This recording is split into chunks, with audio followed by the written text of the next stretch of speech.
Les débats des mémoires. Une série de podcasts proposés par la ville de Rouen. Épisode 1. Une démarche participative.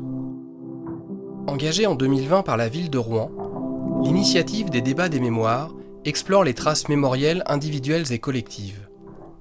Articulant participation citoyenne et travaux bibliographiques, ce projet s'intéresse à des pans d'histoire locale qui résonnent avec des événements et mouvements plus larges. Place des femmes dans la société, guerre d'Algérie, rôle de Rouen dans la traite négrière, ou encore lutte pour l'avortement et la contraception. Porté par la volonté de révéler et interroger la mémoire actuelle d'époques révolues, sans refuser les confrontations qui peuvent en naître, ce processus ambitionne de construire une mémoire commune, respectueuse des diversités. Quand on est élu en 2020, c'est un moment où il y a des enjeux à l'échelle internationale et nationale, des enjeux autour de des mémoires, c'est-à-dire des débats sur, par exemple, la statue de Colbert devant l'Assemblée nationale. Laura Slimani, adjointe au maire de Rouen, en charge notamment de la démocratie locale et participative et de l'égalité femmes-hommes. Et donc, il y a ces débats-là qui nous animent au niveau national, international aussi aux États-Unis, avec beaucoup de débats justement sur la question de l'esclavage. Et en même temps, des débats qui sont assez peu présents à l'échelle locale, mais qui pourraient quand même l'être, et notamment l'enjeu de la statue de Napoléon devant la mairie de Rouen. Qui est questionné en fait à ce moment-là par les élus que nous sommes quand on arrive, en se disant est-ce que, puisque cette statue est donc en train d'être restaurée, donc elle est plus devant l'hôtel de ville, et on se dit mais finalement est-ce que c'est vraiment sa place devant l'hôtel de ville, parce que Napoléon n'est ni un grand démocrate, ni un grand défenseur des valeurs de la République. On a souvent cette confusion entre mémoire et histoire.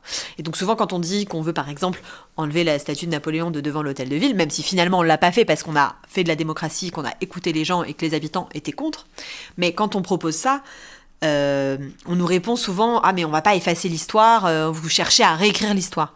Mais pas du tout, c'est pas parce qu'on enlève la statue de Napoléon devant l'hôtel de ville que tout d'un coup les habitants de Rouen vont oublier qui était Napoléon.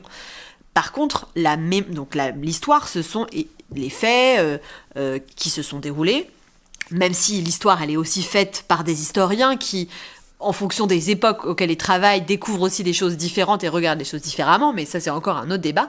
Mais la question de la mémoire, c'est comment le présent regarde le passé. Et cette mémoire, elle est forcément sélective et elle est forcément orientée parce qu'elle dit quelque chose de la société qu'on est aujourd'hui. Or, dans les villes de partout en France et dans le monde, notre toponymie, donc le nom de nos rues, il a été, et même les statues qui sont dans les statues qui sont aussi dans l'espace public, elles ont été mises là à une certaine époque, décidées par certaines personnes à une certaine époque. Et souvent, ces choix-là, ils ont été faits avant qu'il y ait un grand nombre, avant certaines transformations qui ont été très importantes pour notre société, notamment le fait que les femmes ont atteint l'égalité des droits, mais que ce n'était pas le cas au début du XXe siècle, qu'on a aboli l'esclavage, qu'on a décolonisé aussi, c'est-à-dire que la France n'est plus un pays colonial, et donc il y a beaucoup de pays qui ont pris leur indépendance. Donc toutes ces révolutions-là, elles ont finalement... Elles sont pas présentes, on les voit pas en fait dans l'espace public. C'est-à-dire que si on se balade dans les rues de Rouen, enfin si on se baladait dans les rues de Rouen, même si ça évolue, et dans la plupart des villes de France, en fait on aurait quasiment, on verrait les mêmes noms que ce qu'on voyait à la mi dans les années 50 par exemple. Ça avait très peu évolué. Or il y a eu des transformations très importantes qui rendent légitime le fait de se questionner sur qu'est-ce qu'on met en valeur dans notre espace public, quelle est l'histoire qu'on veut raconter aussi à travers notre ville. Donc c'est un peu ça l'origine de cette démarche, avec ce cas de la statue de Napoléon, mais qui a été finalement juste une porte d'entrée, mais en réalité, voilà, ça nous a permis de travailler sur plein d'autres sujets.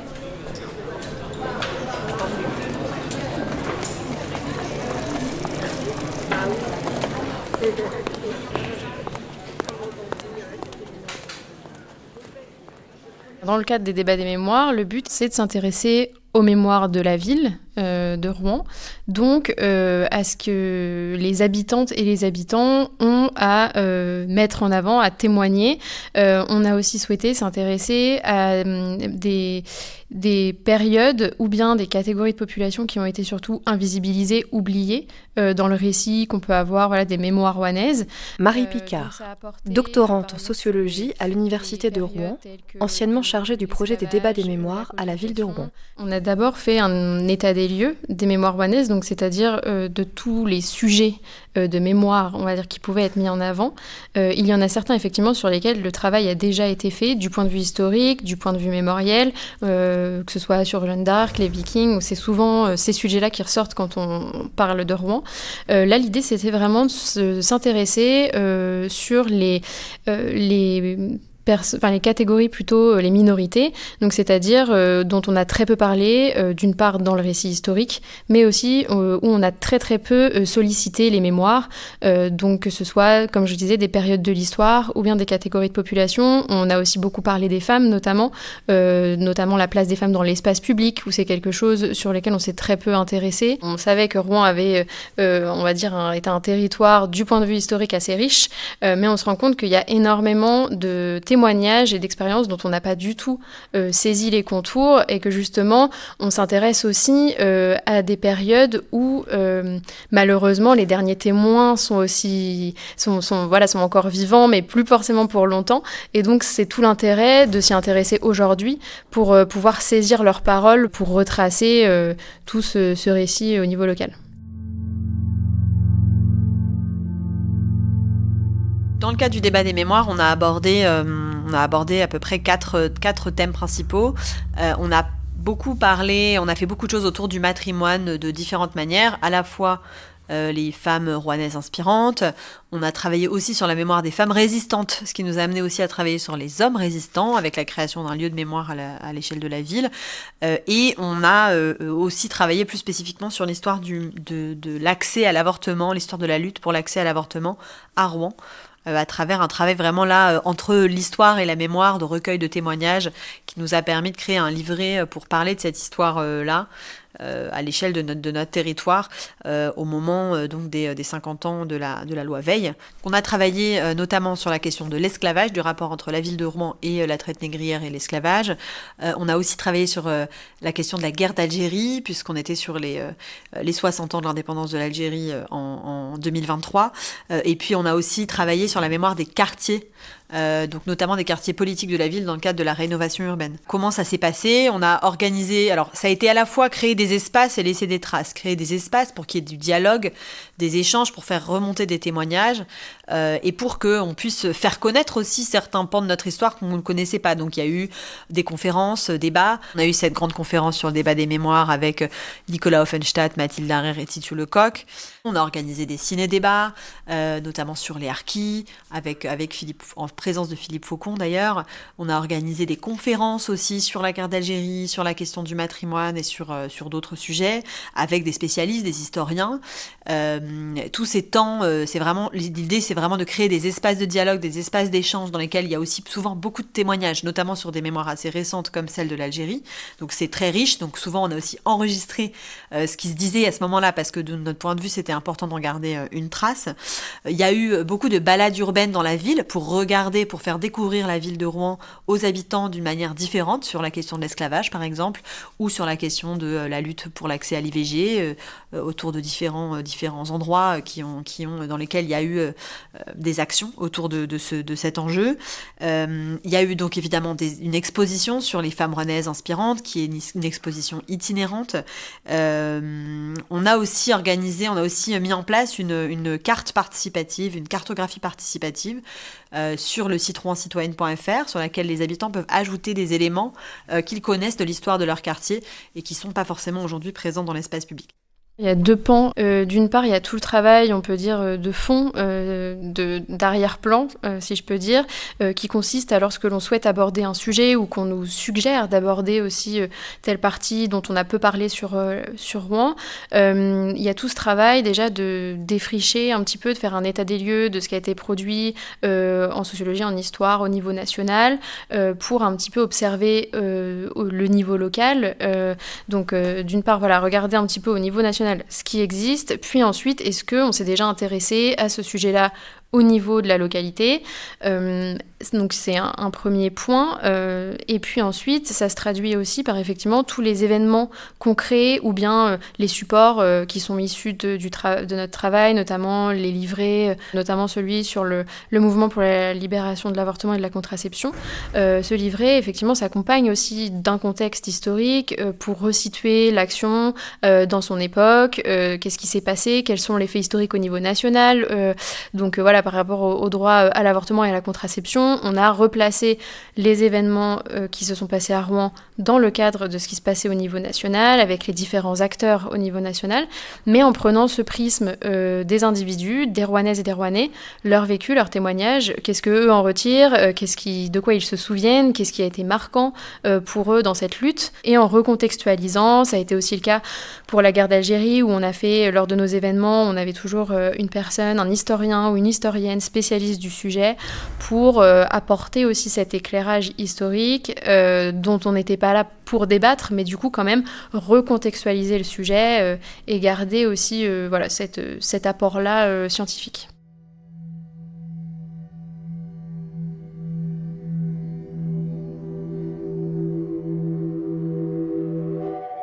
La démarche a été différente selon les sujets qu'on a traités. Déjà parce que pour certains sujets, il y a déjà un état des lieux qui a été fait. Ça a déjà été investi par des associations ou bien des Rouennais, des Rouennaises qui se sont déjà posé la question de ces sujets-là. Mais globalement, effectivement, l'objectif dans le terme des débats des mémoires, c'est de faire intervenir les habitantes et les habitants sur ces sujets-là, de les faire débattre justement, de faire débattre les points de vue. Donc ça a été de la collecte de mémoire, mais surtout aussi de l'identification finalement des personnes au niveau local qui pourraient être des personnes ressources. Je pense encore une fois à la guerre d'Algérie où très longtemps le sujet a été assez tabou, où se mettre d'accord sur déjà les faits historiques a été pour certains pans assez compliqués, encore aujourd'hui au niveau national. Donc là, nous, l'idée au niveau local, ça a été surtout de partir de l'expérience des Rouennaises, des Rouennais, comment est-ce que dans leur histoire, dans leur vécu, ils ont été partie prenante ou non de cette période, et comment ça ressort, voilà, qui ils étaient, qu'est-ce qu'ils ont traversé. Et on se rend compte en fait que de prendre par ce prisme-là certains sujets, apaise aussi finalement des situations qui, pris par le biais historique, peuvent être encore assez tabous. Derrière cette idée de débat, c'est vrai que de prime abord, il n'y a pas cette idée automatiquement de susciter la confrontation des points de vue, mais c'est surtout l'idée d'amener dans l'espace public des sujets dont on ne parle pas forcément, qui ont été volontairement ou non mis de côté, et donc c'est de les ramener un petit peu sur le devant de la scène pour inciter les Rouennaises et les Rouennais à se poser des questions sur ces sujets, à interroger leur propre vécu, leur propre prisme, pour voir voilà, s'ils ont été ou non partie prenante de tel événement à Rouen.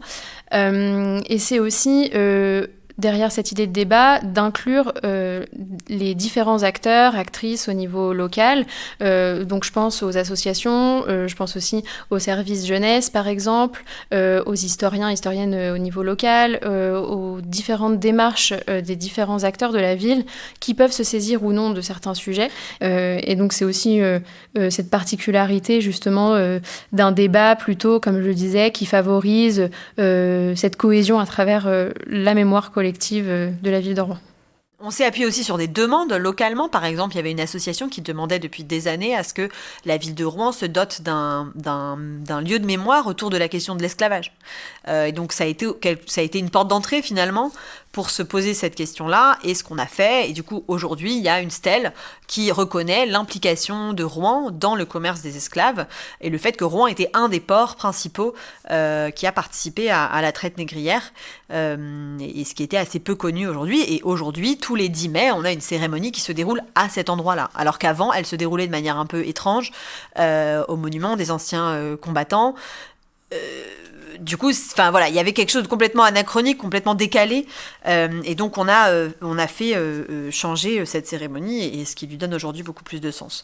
Donc on s'est basé aussi un peu sur ces demandes-là. C'est aussi le cas de ce qu'on a fait autour de la mémoire du génocide contre les Tutsis au Rwanda, puisqu'on a aujourd'hui dans le parc de l'Hôtel de Ville une stèle aussi en mémoire des victimes et des survivants de ce génocide, pour justement combattre le négationnisme qui existe encore, y compris en France, sur le fait que ce génocide a bien eu lieu, et que la France d'ailleurs a joué un rôle de complicité dans ce génocide vis-à-vis du gouvernement qui l'a conduit, et du gouvernement qui l'a conduit au Rwanda.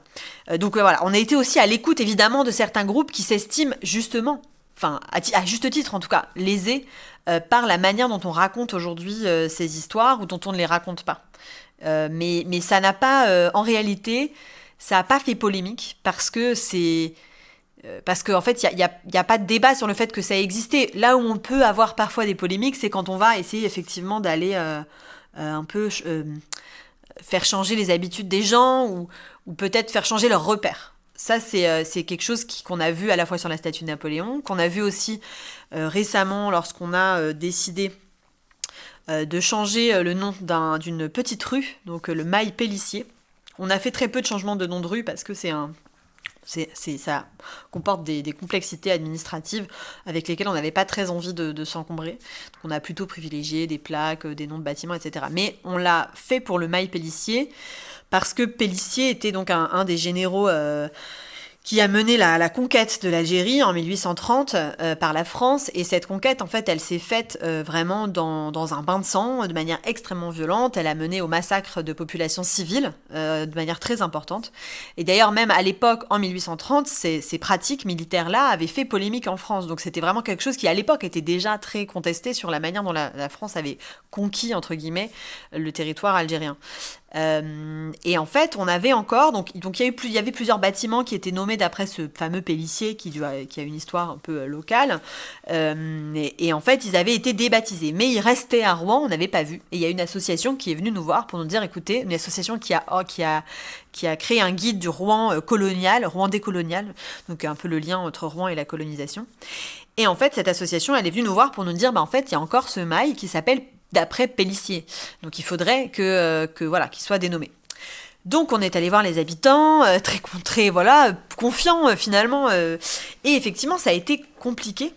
Et c'est là où je trouve la beauté de ce débat des mémoires, elle a été, ça a été assez intéressant, parce qu'en fait les habitants, donc on arrive, cette première réunion publique, et là les habitants arrivent avec une pétition, il y avait 2 immeubles dans une toute petite rue, mais tous les habitants quasiment avaient signé une pétition contre la renomination de leur rue. Donc ils étaient très très remontés, pour des raisons administratives, mais avec aussi un peu cette petite musique de ça va, voilà, c'est l'histoire, on peut pas changer l'histoire, voilà, bon. Mais les habitants sont arrivés aussi avec une solution. Et la plupart d'entre eux, d'ailleurs, étaient plutôt d'accord pour dire que les actes de ce monsieur Pélissier étaient vraiment pas... qu'ils n'avaient pas forcément envie de leur rendre hommage. Et donc, ils sont arrivés avec une solution qui était intelligente, puisque ce mail ne s'appelait pas Aimable Pélissier, mais il s'appelait Mail Pélissier. Alors, Aimable, c'est donc le prénom de ce général. Et donc, ils ont dit, en fait, des Pélissiers, il n'y en a pas qu'un, il y en a plein. Et il y en a plein qui ont marqué notre histoire locale. Et il y a notamment une cantatrice qui s'appelle Marie Pélissier, qui est rouennaise et qui a eu une grande carrière. Et donc les habitants nous ont proposé de ne pas renommer, mais de finalement faire en sorte que cette rue soit aujourd'hui en hommage à Marie Pélissier et non Aimable Pélissier. Donc on va bientôt poser une plaque sur la rue pour expliquer la démarche et dire que désormais cette rue est en l'honneur de Marie Pélissier et non Aimable Pélissier.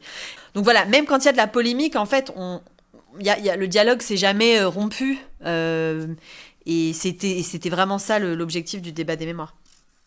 Ce qui est sûr, c'est que c'est une démarche qui a un potentiel infini, puisque la mémoire, c'est extrêmement vaste. Et effectivement, quand on commence à tirer le fil, on découvre de nouveaux personnages, de nouveaux enjeux au fur et à mesure.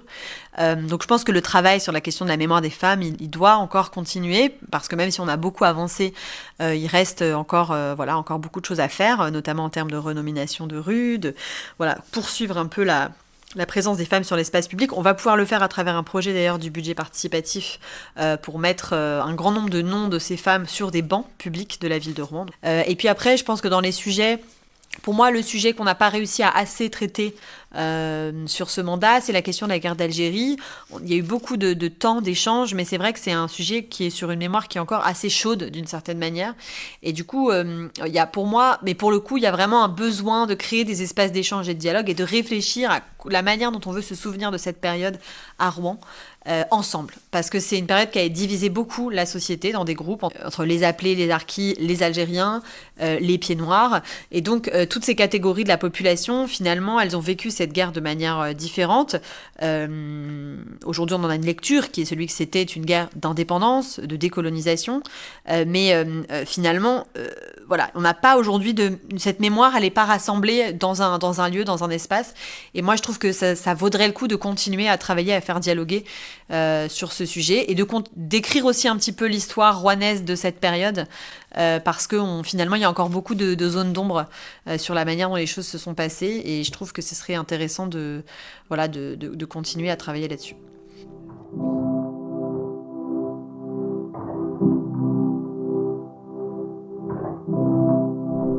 Les débats des mémoires.